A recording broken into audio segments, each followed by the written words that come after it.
Good morning, everyone. From this class, we will start our third unit, that is US dominance in world politics. First unit पे हमने cold war के बारे में पढ़ाई किया था। 1945 से लेके 1991 तक कैसे कोल्ड वॉर जो है वो चला था, वो हमने देखा।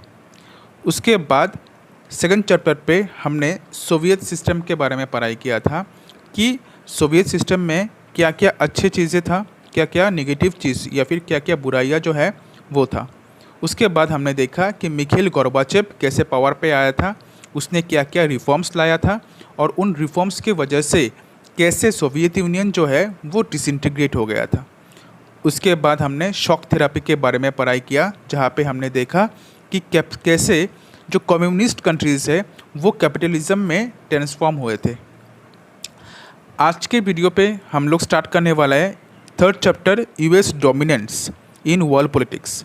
After the disintegration of the USSR का डिसइंटीग्रेशन होने के बाद या फिर यूएसएसआर जब टूट गया था तब सिर्फ एक ही पावर रह गया था। दो सुपर पावर था, दो सुपर पावर में से एक ही सुपर पावर रह गया था, दैट इज़ यूएसए। एंड कैसे यूएसए ने पूरे वर्ल्ड पॉलिटिक्स पे अपना जो प्रभाव जो है वो बरकरार रखा था, वो हम लोग इस चैप्टर पे देखेंगे। फर्स्ट है introduction. The end of the cold war marked the end of bipolarity and the emergence of the USA as the dominant power. The end of the cold war, जब कोल्ड वॉर ख़त्म हुआ उसके साथ ही जो बाइपोलरिटी है, जो bipolar world है, जो हमने पढ़ाई किया था कि दो देश पूरे वर्ल्ड पे डोमिनेट कर रहा था, ये सिस्टम भी ख़त्म हो गया था। And the emergence of the USA, और यूएसए जो है वो उभर के आया था एज द डोमिनेंट पावर, सबसे इम्पॉर्टेंट पावर के हिसाब से। डोमिनेंट यहाँ पे मतलब है सबसे इम्पॉर्टेंट, मतलब सबसे प्रभावशाली, जो सभी चीज़ों पे यूएसए जो है अपना डोमिनेशन दिखा रहा था, सभी चीज़ों को यूएसए डोमिनेट करके रख रहा था, प्रभाव करके रख रहा था। सम analyst say that the post Cold War world has become a unipolar world।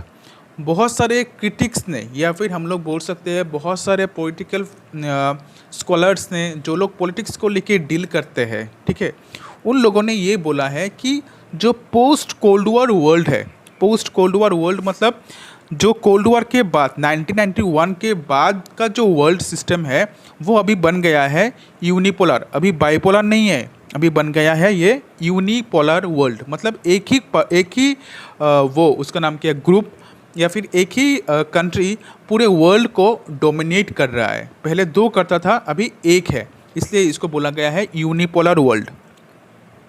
In this unipolar world the US domination has been noticeable.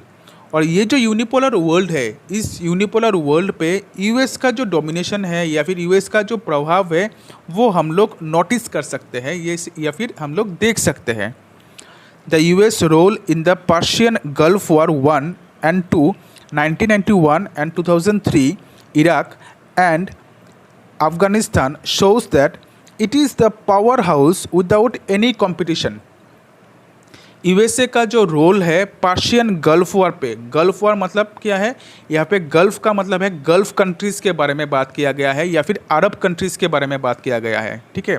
जो पर्शियन सी के पास, पर्शियन सी जो है, पर्शियन सी के पास जो कंट्रीज़ है उन कंट्रीज़ के बारे में बात किया गया है। जैसे फॉर एग्जांपल इराक के बारे में बात किया गया है, कुवैत के बारे में बात किया गया है, तो अफ़गानिस्तान के बारे में बात किया गया है। वो जो कंट्रीज़ है, इन कंट्रीज़ पे कैसे यूएसए ने जाके इन्वेड किया था, ठीक है। जैसे for example gulf war 1 1991, gulf war 1 1991 पे क्या हुआ था, इराक जो है, इराक ने कुवैत पे हमला कर दिया था, तो कुवैत को बचाने के लिए यूएसए जाके वहाँ पे इन्वॉल्व हो गया था और कुवैत को बचाया था इराक से, ठीक है। तो ये हुआ था गल्फ वॉर 1 पे। गल्फ वॉर 2 पे क्या हुआ था, यूएसए ने जाके डायरेक्ट हमला कर दिया था इराक पे, क्योंकि यूएसए को कहाँ से ये पता चला कि सद्दाम हुसैन जो है, सद्दाम हुसैन इराक का प्रेसिडेंट था, सद्दाम हुसैन कुछ ऐसे वेपन्स बना रहे हैं, कुछ ऐसे अस्त्र बना रहा है जो हमारे वर्ल्ड पीस के लिए बहुत ज़्यादा खराब है, जिसको बोला जाता है weapons of mass destruction, WMD, ठीक है, वेपन्स ऑफ मास डिस्ट्रक्शन। तो ये वेपन्स को रोकने के लिए USA ने जाके इराक पे हमला किया था 2003 पे, और सद्दाम हुसैन को अपने पावर से हटा दिया था। अफ़गानिस्तान पे भी वहाँ पे जाके USA ने हमला किया था। कैसे अफ़गानिस्तान पे जाके हमला किया था वो सभी चीज़ें हम लोग इस चैप्टर पे पढ़ेंगे।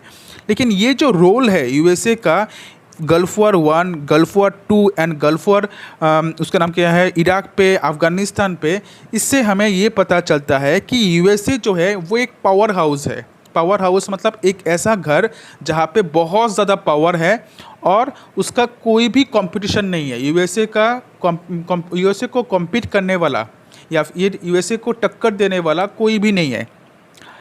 This domination is described as US hegemony, और USA का ये जो प्रभाव है इसको बोला गया है US हेजिमोनी, मतलब US domination in world politics, पूरे वर्ल्ड पॉलिटिक्स पे, सिर्फ और सिर्फ पॉलिटिक्स पे नहीं, इकोनॉमी पे भी एंड कल्चर पे भी। मतलब क्या है, USA का जो इकोनॉमी था तब के टाइम पे आफ्टर 1991 बहुत ज़्यादा डेवलप था। अगर तुम पूरे वर्ल्ड के इकोनॉमी को कंबाइन कर लो और उसके साथ अगर USA का तुम टक्कर दो, तब भी जाके USA का जो है वो कोई टक्कर नहीं बन रहा था, कोई भी कंपटीशन जो है वो नहीं बन रहा था, क्योंकि USA का इकोनॉमी इतना ज़्यादा डेवलप था।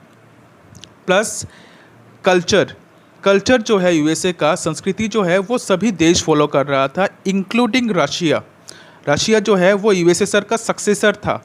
USSR डिसइंटीग्रेट होने के बाद रशिया आया था USSR के जगह पे। रशिया भी USA को फॉलो कर रहा था, क्योंकि USA, हम लोग जो अभी जीन्स पैंट्स पहनते हैं, ठीक है, जीन्स पैंट पहनते हैं, टी शर्ट पहनते हैं, शर्ट्स पहनते हैं, देन जो हम लोग उसका नाम क्या है, जो फास्ट फूड हम लोग खाते हैं, सॉफ्ट ड्रिंक्स, कोल्ड ड्रिंक्स जो है, पेप्सी, कोक, ये सभी चीज़ें जो हम लोग खाते हैं, ये सभी कल्चर किसका है, USA का है, ठीक है। तो ये सभी चीज़ें USA से हमने फॉलो किया है, सिर्फ हमने नहीं, सभी कंट्रीज़ ने फॉलो किया है। तो USA का जो कल्चर है वो पूरे वर्ल्ड पे दिखाई दे रहा था। USA का जो फिल्म है, जैसे फिल्मों में जो सुपर हीरोज़ है, उन सुपर हीरोज़ को हम लोग फॉलो कर रहे थे, इंडिया फॉलो कर रहा था। फॉलो करके हम लोग ऐसे फिल्में जो है वो बना रहे थे। जैसे फॉर एग्जांपल मैं तुम लोगों को एक एग्जांपल दे सकता हूँ, 2003 में कोई मिल गया बोल के एक फ़िल्म आया था, जहाँ पे हमने जादू का कॉन्सेप्ट लाया था, ठीक है। तो वो जो कॉन्सेप्ट है, वो उस कॉन्सेप्ट को हमने USA से फॉलो किया था, क्योंकि USA पे ऑलरेडी ये सब चीज़ें हो चुका था और ये आइडिया USA ने ऑलरेडी डेवलप कर लिया था कि कैसे एक सुपर हीरो फिल्म जो है वो बना सकते हैं हम लोग। इसी तरह 2006 पे क्रिश आ गया, जो सुपर हीरो था। तो सुपर हीरो का जो कॉन्सेप्ट है, USA का जो ये कल्चर, जो सिनेमा है, उसको हमने क्या किया है, फॉलो किया है। तो USA का जो कल्चर है वो पूरे वर्ल्ड में दिखाई दे रहा था, पूरे वर्ल्ड ही क्या कर रहा था, USA के कल्चर को फॉलो कर रहा था। तो USA का जो डोमिनेंस है, ये जो डोमिनेंस है USA का पॉलिटिक्स पे, इकोनॉमी पे, कल्चर पे, इन सभी चीज़ों को बोला गया है US dominance in world politics, ठीक है। तो देखो, कोई भी डाउट होने से तुम लोग मुझे बोलना इंट्रोडक्शन पे, मुझे नहीं लगता डाउट होना चाहिए, फिर भी देख लेना। New world order and Persian Gulf war 1991, इसके बारे में हम लोग पढ़ाई करेंगे। The sudden collapse of USA Soviet Union was surprising to many. अचानक से जो USSR गिर गया था, सोवियत यूनियन जो कोलैप्स हो गया था, गिर जाना या फिर टूट गया था, इसने सभी को सरप्राइज कर दिया था, ठीक है, क्योंकि USSR जो है वो USA को टक्कर दे रहा था। One of the two super powers, that is the USSR disintegrated. दो सुपर पावर्स था, दो सुपर पावर्स में एक सुपर पावर जो है वो डिसइंटीग्रेट हो गया था, टूट गया था। Whereas the other superpower, the USA, remain intact and even improve its position। लेकिन दूसरा जो सुपर पावर है, दैट इज़ USA, वो अपना पोजीशन जो है वो बरकरार रखा था या फिर पकड़ के रखा था और अपने पोजीशन को और ज़्यादा इम्प्रूव किया था 1991 के बाद। Thus it appears that US hegemony in world politics begin in 1991।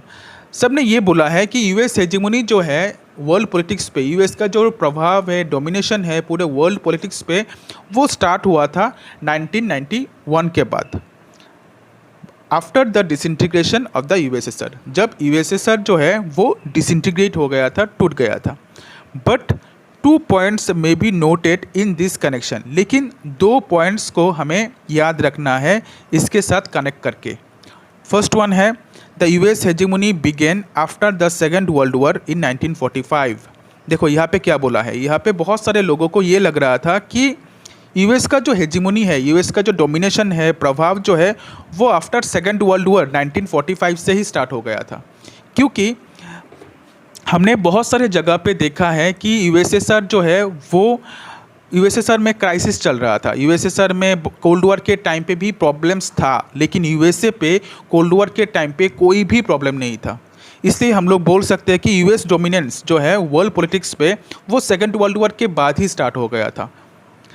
जब सेकेंड वर्ल्ड वॉर ख़त्म हुआ 1945 को, तब 2 सुपर पावर्स उभर के आया था, लेकिन सबसे ताकतवर तभी भी यूएसए ही था, और टक्कर उसको दे रहा था कौन? यूएसएसआर टक्कर दे रहा था। यूएसएसआर को टक्कर नहीं दे रहा था, यूएसएसआर, मैंने पहले से ही बोला है, यूएसएसआर यूएसए को टक्कर दे रहा था, क्योंकि यूएसए का पोजीशन जो है वो ऑलरेडी बहुत ज़्यादा पावरफुल था।